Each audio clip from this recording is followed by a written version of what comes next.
Good morning and welcome to Daily Walking number 17. Eclipse Day. It is now Monday, August 21st, 2017, and today we're supposed to have the total solar eclipse. I'm here in Southern California, so it's not going to be as spectacular here as it will be elsewhere, but I've been thinking about it, and I might have just the right camera to try and take a picture. And that camera was an absolute workhorse. It was the camera I used for the first 5 years, I think, of YouTube videos. I've had other cameras that shot video, but none of them were quite so good as that one, although that one was standard definition. 640 by 480 for those of you who are curious, versus this phone that I'm using here, which I shot most of it. Anyway, that camera, which was, I think, it was a Canon. I think it was like an A640. I haven't used it in a while, so I don't remember the exact model number, but it was designed to have an extension tube that you could connect over the lens. It was a point and shoot camera, but it had the extension tube, and I went and I got that, and the beauty of that was that at the end of the extension tube were threads, so you could add on additional filters or lenses. And so I started buying up a bunch of stuff to complement each other.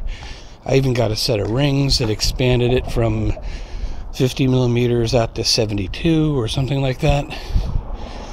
And I started playing around with things like neutral density filters, and I have one that's a variable neutral density filter. I don't recommend this to you're not going to see this video until after the eclipse, but I don't recommend anybody actually trying this unless they know what they're doing. But that camera was a workhorse.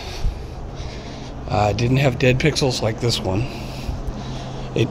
It's lower resolution than this one. But if I can get a shot at all, I don't want to use this camera that I'm using now. I'd rather use that one, because if it's going to damage it, that'll be a way to go out. It's literally in a blaze of glory. Well, almost literally. It's not going up in flames. But I want to use the neutral density filter, and maybe I have a zoom that I can add to it, and we'll see if I can get that to work. Unfortunately, it's overcast right now, so I don't know if any of this idea is going to work. But that's what I want to try, and if it works, that's what you will have been looking at, these pictures that I shot, albeit probably with black bars on the left and right. Meanwhile, I have been working on turning my whole dead pixel healer into a Windows program. For those of you on Mac, I apologize, I don't have that ability just yet. For those of you that don't even use a computer and only use your phone, maybe that'll be coming. First thing I need to do is release it somewhere and see what the level of interest is. If there are enough people that are interested, then I really would like to concentrate on the phone market next, because I can imagine some people with, reasonably nice phones with reasonably nice cameras that unfortunately over time have developed dead pixels, and they don't want to spend money to upgrade, or the whole thing with cell phones and getting caught in contracts, and oh my, I don't even like to think about it myself.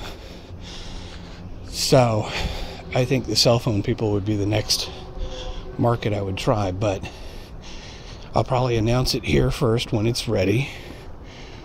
I am currently basically translating it from the language that I set it up in to what I need to make it a Windows program, and then I'll see what it takes to release it and where I can release it and see what it takes maybe to put it in the Windows Store, so that people can download it as an app. I got to figure all of that out. So it may be a little time, but that is what I am working on. And I have pretty much finished up my time for the day. So let's see if we get the Eclipse thing to work. Thanks for listening.